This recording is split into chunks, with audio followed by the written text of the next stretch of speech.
Office റൂമിൽ ഇരിക്കുന്ന യൂനായിയോട് നിനക്ക് എന്തെങ്കിലും എക്സ്ക്യൂസ് പറയാനുണ്ടെങ്കിൽ പറയൂ, അല്ലെങ്കിൽ നാളെ വരുമ്പോൾ അച്ഛനെ വിളിച്ചു വന്നാൽ മതിയെന്ന് പറയുന്നത് കേട്ട് അവൾ സങ്കടത്തിൽ പോകുന്നതും പതിവ് പോലെ അമ്മയ്ക്ക് മെസ്സേജ് അയക്കുന്നു.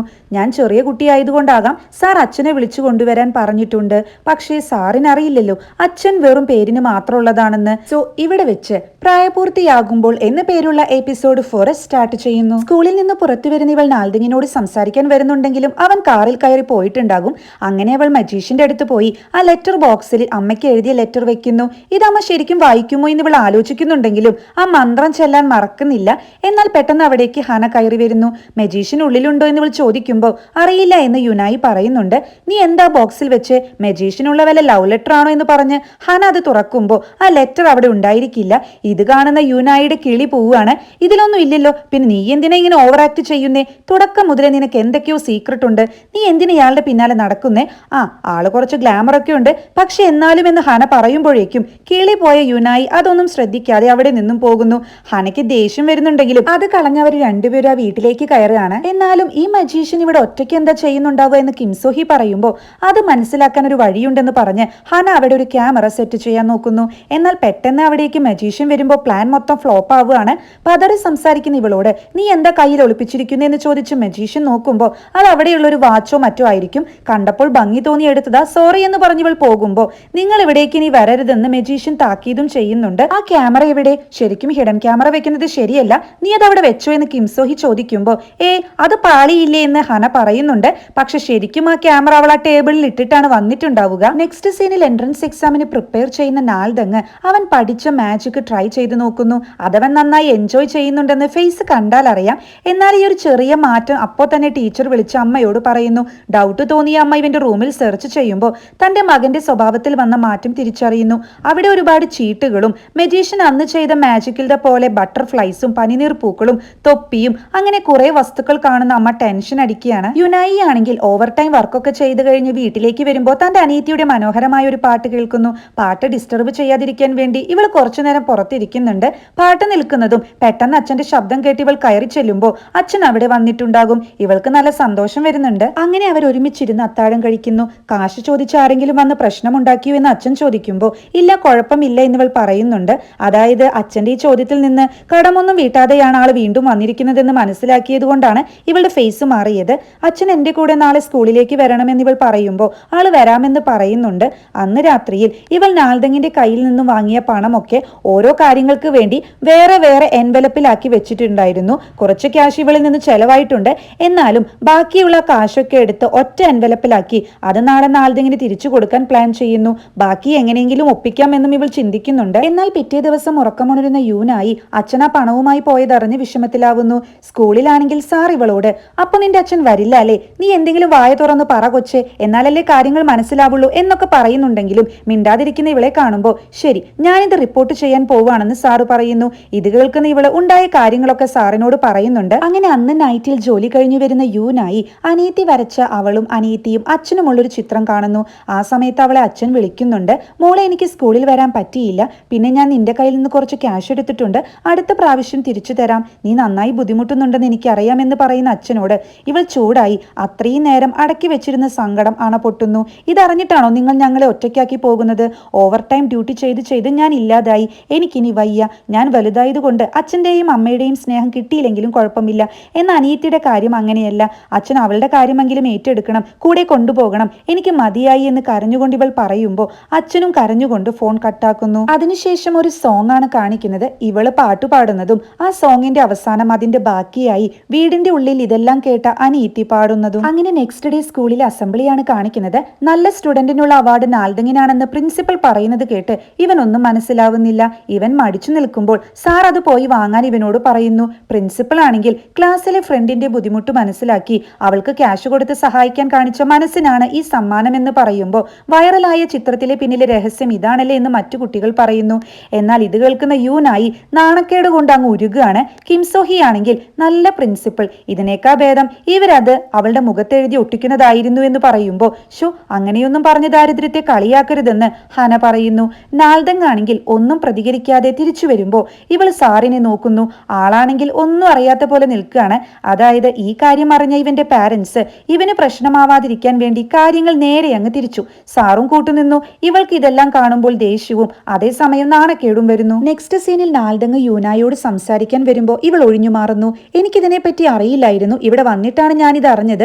ഞാനല്ലേ ആദ്യം തുടങ്ങി വെച്ചത്, നിനക്കത് അവിടെ വെച്ച് വിളിച്ചു പറയാമായിരുന്നില്ലേ എന്ന് ചോദിക്കുന്ന നാൽദങ്ങിനോട്, ഏയ് നീ ക്യാഷ് തരുമ്പോൾ അത് എന്റെ അവസ്ഥ അറിഞ്ഞ് സഹായിച്ചതാണെന്ന് ഞാൻ മനസ്സിലാക്കിയില്ല, എന്റെ തെറ്റാണെന്ന് പറയുന്ന യൂനായിയോട് നാൽദങ് വീണ്ടും ഓരോന്ന് പറയുമ്പോൾ, ഞാൻ സാറിനോട് സത്യം പറഞ്ഞതാണ്, എന്നിട്ടിപ്പോൾ ഇതല്ലേ ഉണ്ടായത്, സ്കൂളിൽ നിന്ന് പുറത്തായില്ലല്ലോ എന്നെങ്കിലും സമാധാനിക്കാം, നിനക്കതൊന്നും പ്രശ്നമല്ല, ഹയർ സ്റ്റഡീസിന് സ്റ്റേറ്റിലേക്കൊക്കെ പോയി പഠിക്കാൻ കഴിയും, പക്ഷെ എന്റെ അവസ്ഥ അങ്ങനെയല്ല, നിനക്കിത് വിളിച്ചു പറയാമായിരുന്നില്ലേ, അതുകൊണ്ട് എന്റെ മുന്നിൽ ഇങ്ങനെ ഇന്നസെന്റ് ആയി നിൽക്കേണ്ട എന്ന് പറഞ്ഞ് ഇവള് പോകുമ്പോൾ നാൽദങ്ങിന് ശരിക്കും ദേഷ്യം വരുന്നു. സ്കൂളിൽ നിന്ന് യൂനായി നേരെ പോകുന്നത് മജീഷ്യന്റെ അടുത്തേക്കാണ്. ആ മെയിൽ ബോക്സ് തുറന്നു നോക്കി തിരിച്ചു പോകുന്ന ഇവളോട്, ഇന്ന് മാജിക് ക്ലാസ് ഉണ്ട്, നീ എങ്ങോട്ടാ പോകണേ എന്ന് മജീഷ്യൻ ചോദിക്കുമ്പോൾ, ഞാൻ മാജിക് പഠിക്കുന്നത് നിർത്തുകയാണ്, വിശന്നിരിക്കുമ്പോൾ മാജിക് പഠിച്ചിട്ട് കാര്യമില്ലല്ലോ, കുറച്ച് ഓവർ ടൈം ജോലി കിട്ടിയിട്ടുണ്ട്, പിന്നെ ഈ മാജിക് പഠിച്ചിട്ട് എന്തിനാ, കുറച്ച് ടൈം ഹാപ്പി ആയിരിക്കാം, അത്രയല്ലേ ഉള്ളൂ എന്ന് പറയുന്ന യൂനായിയോട്, കുറച്ച് ടൈമെങ്കിലും ഹാപ്പി ആയിരിക്കാൻ കഴിയുള്ളൂ എന്ന് റിയൂൾ പറയുന്നു.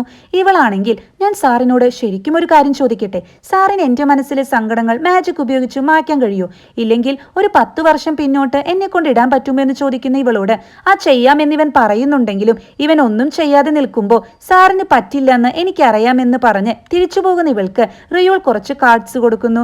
ഞാൻ ആദ്യം മാജിക് പഠിച്ചത് ഇതിലാണ്, ഇതെന്റെ ഒരു ചെറിയ ഗിഫ്റ്റ് ആണെന്നും പറയുന്നുണ്ട്.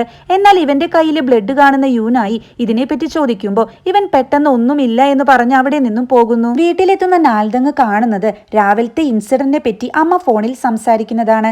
ആ പെൺകുട്ടി വല്ലതും വിളിച്ചു പറയുമെന്നാണ് ഞാൻ വിചാരിച്ചത്, പക്ഷെ ഭാഗ്യത്തിന് അതുണ്ടായില്ല, അവൾക്ക് എന്തായാലും ബുദ്ധിയുണ്ട്.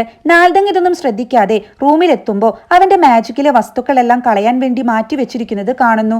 അമ്മയാണെങ്കിൽ, ഞാനിത് നീ വന്നിട്ട് കളയാമെന്നാ വിചാരിച്ച്, കളയട്ടെ എന്ന് ചോദിക്കുമ്പോൾ കളയാൻ ഇവൻ പറയുന്നു. എന്റെ ജീവിതത്തിൽ എപ്പോഴും എനിക്ക് ചൂസ് ചെയ്യാൻ നിങ്ങൾ ഒരു ഓപ്ഷൻ മാത്രമേ തന്നിട്ടുള്ളൂ എന്നിവൻ പറയുന്നത് കേട്ട് അമ്മ ചൂടാവുന്നുണ്ട്. നീ നന്നായി പഠിക്കാൻ വേണ്ടിയാണ് ഞങ്ങൾ ഇതൊക്കെ ചെയ്യുന്നത്, സ്വപ്നം കാണാൻ എല്ലാവർക്കും കഴിയും, പക്ഷെ അത് നേടാൻ അത്ര എളുപ്പമൊന്നുമല്ല എന്ന് പറയുന്ന അമ്മയോട്, അതിന് ലോ സ്കൂളിൽ ചേരണമെന്നും പ്രോസിക്യൂട്ടറോ ജഡ്ജോ ആവണമെന്നും എന്റെ ആഗ്രഹമല്ലല്ലോ, അച്ഛന്റെ അല്ലേ എന്നിവൻ ചോദിക്കുന്നു. നിങ്ങളുടെ സ്വപ്നത്തിന് വേണ്ടി ഞാൻ എന്റെ സ്വപ്നങ്ങൾ ഉപേക്ഷിക്കണോ എന്ന് ചോദിക്കുമ്പോൾ തന്നെ എതിർത്ത് സംസാരിക്കുന്ന മകനെ കണ്ട് അമ്മ ഷോക്കായി നിൽക്കുന്നു. ഇതേ സമയം തലതെറിച്ച ഹന മജീഷിന്റെ വീട്ടിലെത്തി ആ ഹിഡൻ ക്യാമറ എടുക്കുന്നതും ഒരാവശ്യമില്ലാണ്ട് അവൾ ആ തത്തയെ ചൊറിയാൻ നോക്കുമ്പോൾ ആ തത്ത കള്ളത്തി എന്ന് ഉറക്കെ വിളിച്ചു പറയുന്നത് കേട്ട് ഇവൾ വേഗം അവിടെ നിന്നും പേടിച്ചോടുന്നു. അങ്ങനെ നൈറ്റിൽ പണി കഴിഞ്ഞെത്തുന്ന യൂനായി അനിയത്തിയെ അന്വേഷിക്കുമ്പോൾ ആൾ അവിടെയൊന്നും ഉണ്ടാവില്ല. പെട്ടെന്നാണ് തലേ ദിവസം അച്ഛനോട് ചൂടായി അനിയത്തിയെ നോക്കാനും മറ്റും പറഞ്ഞ കാര്യം ഇവൾ ആലോചിക്കുന്നത്.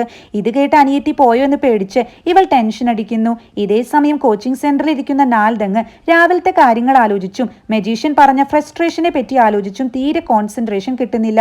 അവൻ ആ പേപ്പറൊക്കെ ചുരുട്ടിക്കൂട്ടി അവിടെ നിന്നും പോകുന്നു. യുനായി ആണെങ്കിൽ വഴിയിലൊക്കെ അന്വേഷിച്ചിറങ്ങുകയാണ്. അപ്പോൾ അവൾക്കൊരു കോള് വരുന്നുണ്ട്. അതായത് അനിയത്തി വീട്ടിൽ ഒറ്റയ്ക്കായതുകൊണ്ട് ഫ്രണ്ടിന്റെ വീട്ടിൽ പോയെന്നും കളിച്ചുകൊണ്ട് ഉറങ്ങിപ്പോയതുകൊണ്ട് നാളെ കൊണ്ടുവിടാമെന്നും പറയുന്നത് കേൾക്കുന്ന ഇവൾക്ക് പകുതി ജീവൻ തിരിച്ചു കിട്ടുകയാണ്. നെക്സ്റ്റ് സീനിൽ ഹന ക്യാമറ ലാപ്ടോപ്പിൽ കണക്ട് ചെയ്ത് വീഡിയോ ചെക്ക് ചെയ്യുന്നു. നല്ല ആംഗിളിൽ കിട്ടിയിട്ടുണ്ടല്ലോ എന്ന് പറയുന്ന ഇവള് കുറച്ചു കഴിഞ്ഞ് ലാപ്പിൽ കാണുന്നത് കണ്ട് ഷോക്ക് ആവുകയാണ്. ഇതേ സമയം യുനായി ആണെങ്കിൽ മജീഷ്യന്റെ അടുത്ത് അവളുടെ വിഷമങ്ങളൊക്കെ പറയാവും. എന്നെ സമാധാനിപ്പിക്കാൻ ഞാൻ മാത്രമേ ഉള്ളൂ, അച്ഛനോ അമ്മയോ ഇല്ല.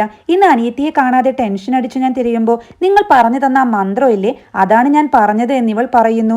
മജീഷ്യൻ ആണെങ്കിൽ നിനക്ക് നിന്റെ ഫ്യൂച്ചർ കാണണോ എന്ന് ചോദിക്കുമ്പോൾ ഇവൾ കളിയാക്കി ചിരിച്ച് അവിടെ നിന്നും പോവാൻ നോക്കുന്നു. അപ്പൊ മജീഷ്യൻ, നിന്റെ അച്ഛൻ ഇങ്ങനെ ഓടിപ്പോകുന്നത് നിനക്ക് ഇഷ്ടമല്ല അല്ലേ, നിന്നെ സമാധാനിപ്പിക്കാനുണ്ടെന്ന് നീ പറഞ്ഞ ആ ആളെ നിനക്ക് കാണണോ എന്ന് പറഞ്ഞ് ഒരു മാജിക് ഉപയോഗിക്കുന്നു. അതായത് ഇവളെ സമാധാനിപ്പിക്കാൻ ഇവൾ മാത്രമേ ഉള്ളൂ എന്നല്ലേ പറഞ്ഞത്.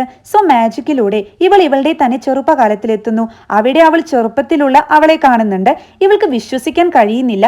ആരാ എന്ന് ചോദിക്കുന്ന കുട്ടിയോട് ഇവൾ സംസാരിക്കുന്നു. ചെറുപ്പത്തിലുള്ള ഇവളെ തന്നെയാണ് ഇവൾ സമാധാനിപ്പിക്കുന്നത്. അതായത് അന്ന് ഇവളെ സമാധാനിപ്പിക്കാൻ ആരും ഉണ്ടായിരുന്നില്ലല്ലോ. ബീച്ചിലേക്ക് ബർത്ത്ഡേക്ക് പോകാമെന്ന് അമ്മ വാക്ക് തന്നിട്ടുണ്ടല്ലേ എന്നും പറഞ്ഞ് ബീച്ചിലെത്തുന്നതും അവിടെ കളിക്കുന്നതും ഒക്കെ ഒരു സോങ്ങിലൂടെ കാണിക്കുന്നുണ്ട്. അങ്ങനെ ആ മാജിക്കിൽ നിന്ന് ഇവൾ ഉണരുന്നതും ഞാനിപ്പോ എന്താ ഈ കണ്ടേ എന്ന് ചോദിക്കുന്ന ഇവളോട് ഇത് ടൈം മാജിക് ആണെന്ന് മജീഷ്യൻ പറയുന്നത് കേട്ട് നിങ്ങൾ ശരിക്കും ആരാ എന്ന് ഇവൾ ചോദിക്കുന്നു. നെക്സ്റ്റ് സീനിൽ സ്കൂളിലേക്ക് പോകുന്ന ഇവൾ വഴിയിൽ നിന്ന് ആ ബോൾ മാജിക് ചെയ്ത് നോക്കുമ്പോൾ ഒരു പോലീസുകാരൻ വന്ന് ആ നോട്ടീസ് കയറിയ ടൈമിൽ റിയൂളിന്റെ ഫുട്ടേജ് ഫോണിൽ കാണിച്ചു കൊടുത്ത് ഇയാളെ പറ്റി എന്തെങ്കിലും അറിയോ എന്ന് ചോദിക്കുന്നു.